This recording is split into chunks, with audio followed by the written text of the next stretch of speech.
Hi everyone, very good evening. This side Shishir. मैं स्वागत करता हूं आपके अपने यूट्यूब चैनल शिशिर की पाठशाला में। तो जैसा कि आप सभी को मैंने कल ही बता दिया था कि बीपीएससी टीआरई 3.0 की जो है एग्ज़ाम डेट आपको जल्दी देखने को मिलेगी। अब ऑफिशियली आपको कुछ ही दिनों में देखने को मिल जाएगी। और जैसा कि आप सभी को पता है 7 से 15 जून के बीच आपके एग्ज़ाम भी करा लिए जाएंगे। तो अब हमें जो तैयारी है आपकी बीपीएससी टीआरई 3 और 4 की थोड़ी तेज़ कर देनी है, हमें स्पीड बढ़ानी है। तो अब मैं बोर्ड पे सारी चीज़ें एनसीईआरटी जो है, एससीईआरटी है, एनसीईआरटी है पूरी बिहार की, और चाहे आप यूपी की एनसीईआरटी ले लीजिए, सारी चीज़ें पूरा कंप्लीट कराऊंगा बहुत अच्छे तरीके से। और उसकी समरी जो भी इंपॉर्टेंट टॉपिक्स हैं उसको हम कवर करेंगे। तो आज का जो हमारा क्लास होने वाला है, आप जैसा कि बोर्ड पे देख भी पा रहे होंगे, हमारी जो आज की क्लास होगी एनसीईआरटी और एससीईआरटी बीपीएससी टीआरई 3.0 के लिए। क्लास 6 की हम हिस्ट्री, इसमें क्लास 6 की हम क्या लेंगे, हिस्ट्री लेंगे, जो कि चैप्टर नंबर 1 और 2 की पूरी एनसीईआरटी जो इम्पॉर्टेंट फैक्ट्स हैं, जहाँ से क्वेश्चन पूछते हैं, वो सारी चीज़ों को हम कवर करेंगे। ठीक है, तो चलिए स्टार्ट करते हैं आज की क्लास। अच्छे तरीके से, एकदम सिंपल तरीके से चीज़ों को पढ़ते हैं। तो जैसा कि आपको बोर्ड पे दिख पा रहा होगा, क्लास 6 हिस्ट्री चैप्टर 1 एंड 2 की समरी जो है उसको हम कवर करेंगे पहले आज।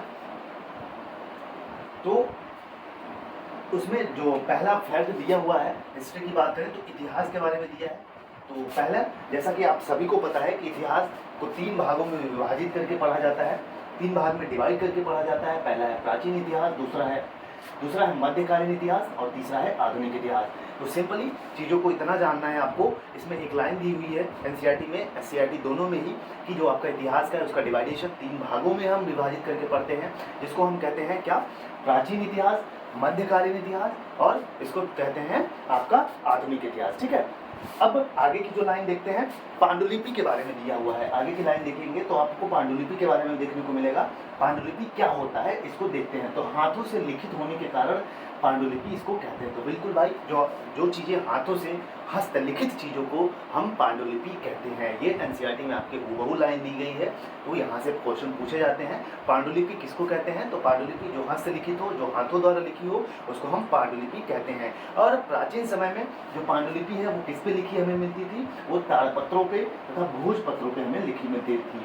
तो अगर क्वेश्चन पूछे पांडुलिपि का संबंध किससे है, तो आपको इतना याद रखना है सिंपली कि हाथ से लिखी गई चीज़ों को हम पांडुलिपि कहते हैं। और प्राचीन समय में हमें जो पांडुलिपियां हैं ये हमें ताम्रपत्रों और भोजपत्रों पर लिखी मिलती थी। ठीक है, यहाँ तक आपको समझना है, एकदम सिंपल तरीके से फैक्ट को कवर करते हुए चलेंगे। अब आगे सिक्कों का अध्ययन लिखा है। भाई सिक्कों का अध्ययन के बारे में लिखा है कि जो सिक्के हैं, जो कॉइन्स हैं, उनकी स्टडी को हम क्या कहते हैं, तो उनको स्टडी को हम मुद्रा शास्त्र कहते हैं। जैसा कि आप सिंपल चीज़ों को देखिए कि सिक्कों का अध्ययन क्या कहलाता है, मुद्रा शास्त्र कहलाता है। अब एक और आगे चलते हैं धीरे धीरे। तो रेडियो कार्बन विधि के बारे में दिया है आपके एनसीईआरटी में हूबहू लाइन, कि रेडियो कार्बन विधि क्या होती है, जिसको हम C14 या कार्बन 14 कहते हैं। तो C14 सिंपली भाषा में समझिए कि कार्बन 14 होता क्या है।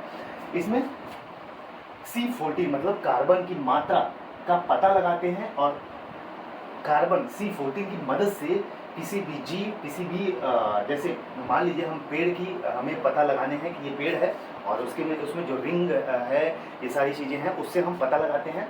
तो कोई भी जीव कितना पुराना है, ठीक है, कितना प्राचीन है, हम C14 की मदद से उसकी आयु का निर्धारित करते हैं। ठीक है, उसकी आयु का निर्धारित करते हैं। एग्जाम्पल के तौर पे, जैसे कोई खनन में कोई भी चीज़ मिली तो उसमें कार्बन की मात्रा कितनी है, उससे हम उसकी आयु की गणना कर लेते हैं। इसी को C14 या कार्बन मेथड विधि कहते हैं। ठीक है, इतना याद रखिएगा, रेडियो कार्बन विधि कहते हैं। अब आगे चलते हैं, तिथियों की गणना। प्राचीन समय में जो तिथियाँ, डेट है, जिसका डेट का निर्धारण है, वो कैसे हम करते थे, इसके बारे में भी हमारे एनसीईआरटी में दिया हुआ है बहुत हूबहू तरीके से। आइए इसको देखते हैं। तो जब इसको आप देखेंगे तो तिथि की गणना विक्रम और शक संवत के आधार पर की जाती थी। तो प्राचीन समय में जो आप सुनते होंगे कि विक्रम संवत और शक संवत, अगर आपने ग्रंथों वगैरह के बारे में अच्छे से पढ़ा होगा तो उसमें से चीज़ें दी गई हैं। विक्रम संवत और शक संवत से जो हमारा कैलेंडर है वो प्राचीन समय में निर्धारित होता था। अब चलिए आगे पढ़ते हैं।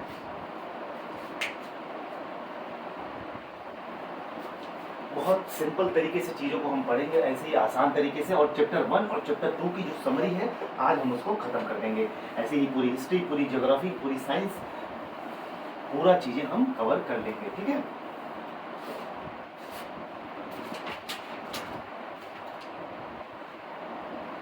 तो तो जैसा कि मैंने पहले बताया कि जो आपका डेट का निर्धारण है वो किसकी मदद से होता था, विक्रम संवत और शक संवत पे, ठीक है। और शक संवत के आधार पर किया जाता था। लेकिन अब जो अब है, अब दिया है एनसीईआरटी में, जो अब है, अब किस पे बेसिस पे किया जाता है, तो अब हमारा जो ईसाई धर्म के प्रवर्तक हैं, ईसाई धर्म के प्रवर्तक ईसा मसीह के जन्म तिथि से, ठीक है, किसके, ईसा मसीह के जन्म तिथि के आधार पर, ठीक है, के आधार पर करते हैं। तो सिंपली क्या था कि पहले प्राचीन समय में हम लोग शक संवत और विक्रम संवत के आधार पर अपने डेट का, तिथियों का निर्धारण करते थे। लेकिन अब हम ईसाई धर्म के जो प्रवर्तक, जो कि ईसा मसीह हैं, उनकी जन्म तिथि के आधार पर हम करते हैं। जैसे अब आगे देखते हैं,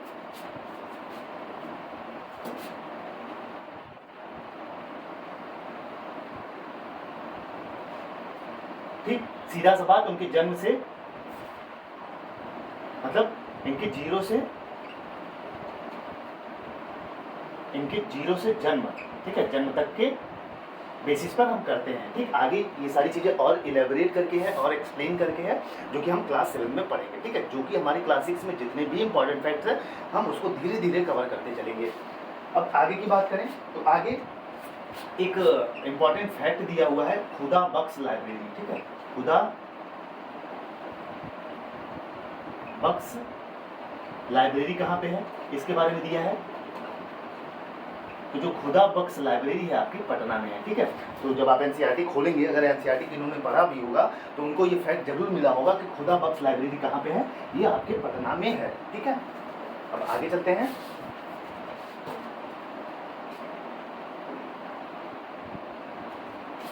तो एक और है, इसी में आप देखेंगे तो गोपाल नारायण सिंह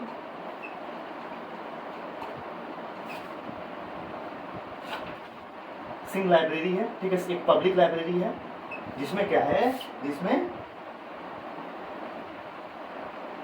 ये पालीगंज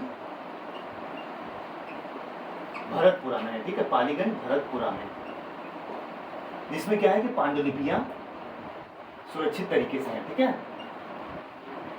तो हम लोगों ने क्या पढ़ा अभी कि भाई जो हमारे प्राचीन समय में जो हम तिथियों का निर्माण करते थे, या तिथियों का जो किस आधार पर करते थे, विक्रम संवत और शक संवत के आधार पर। लेकिन अब हम ईसाई धर्म के प्रवर्तक ईसा मसीह के जन्म के आधार पर करते हैं, मतलब 0 से उनके जन्म के बीच में, ठीक है। और खुदा बख्श लाइब्रेरी कहाँ पे है, खुदा बख्श लाइब्रेरी पटना में है। वहीं दूसरा फैक्ट की बात करें तो गोपाल नारायण सिंह लाइब्रेरी, जो कि एक पब्लिक लाइब्रेरी है, जो पालीगंज भरतपुरा में है, जहाँ पे अनेक प्रकार के पांडुलिपियाँ हैं। पांडुलिपियाँ मैंने बताई हस्तलिखित जो होती हैं, वहाँ पे सुरक्षित रखी गई हैं। यहाँ तक फैक्ट आपको क्लियर हो गया होगा। अब आगे पढ़ते हैं।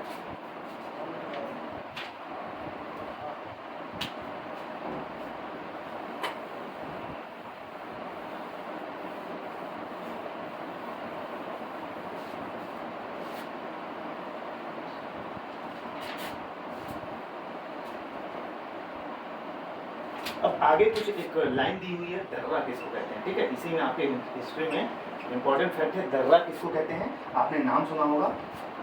तो ये क्या है, पहाड़ियों के बीच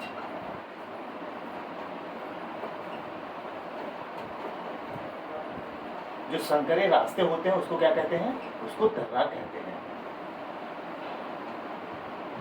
तो आपने दर्रा वर्ड या दर्रा नाम सुना होगा, दर्रा किसको कहते हैं। तो यहाँ सिंपल भाषा में समझिए, जो पहाड़ों के बीच में, जैसे 2 पहाड़ हो गई, ठीक है, 2 पहाड़ हो गई, इसके बीच में संकरे रास्ते होते हैं, इसको हम क्या कहते हैं, इसको दर्रा कहते हैं, ठीक। ये दिया हुआ है।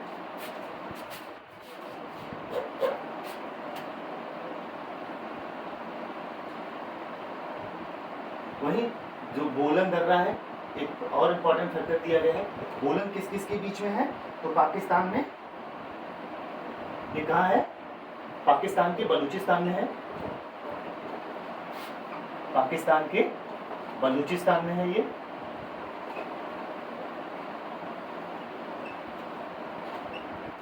ठीक है, पाकिस्तान के बलूचिस्तान में है बोलन दर्रा। किसको जोड़ता है, अगर बात करें कि ये दर्रा किसको जोड़ता है, क्वेटा से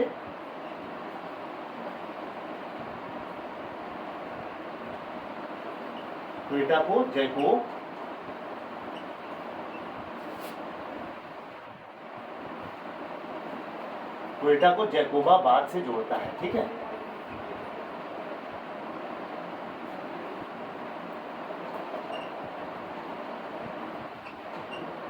क्वेटा को जैकोबाबाद से जोड़ता है, सीधी सी बात है। इसमें दर्रे के बारे में कुछ इंपॉर्टेंट लाइन्स दी गई है। तो जो दर्रा है, पहाड़ियों के बीच में जो संकरे रास्ते होते हैं उसको हम दर्रा कहते हैं। और वही बात करें बोलन दर्रा के बारे में दिया है। बोलन दर्रा कहाँ है, पाकिस्तान के बलूचिस्तान में है और ये किसको जोड़ता है, क्वेटा को जैकोबाबाद से जोड़ता है। ठीक है, इतना हमें याद रखना है। इंपॉर्टेंट फैक्ट्स जो है, एक मिनट,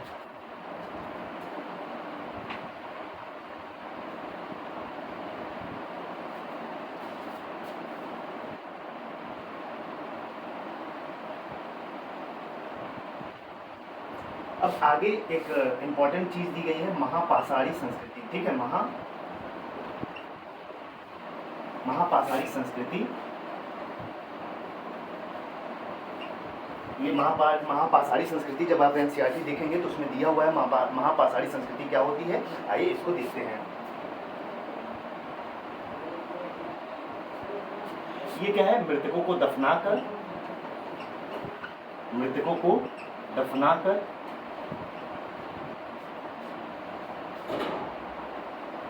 उसके चारों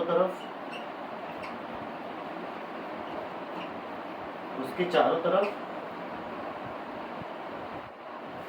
बड़े बड़े पत्थर गाड़ दिए जाते हैं।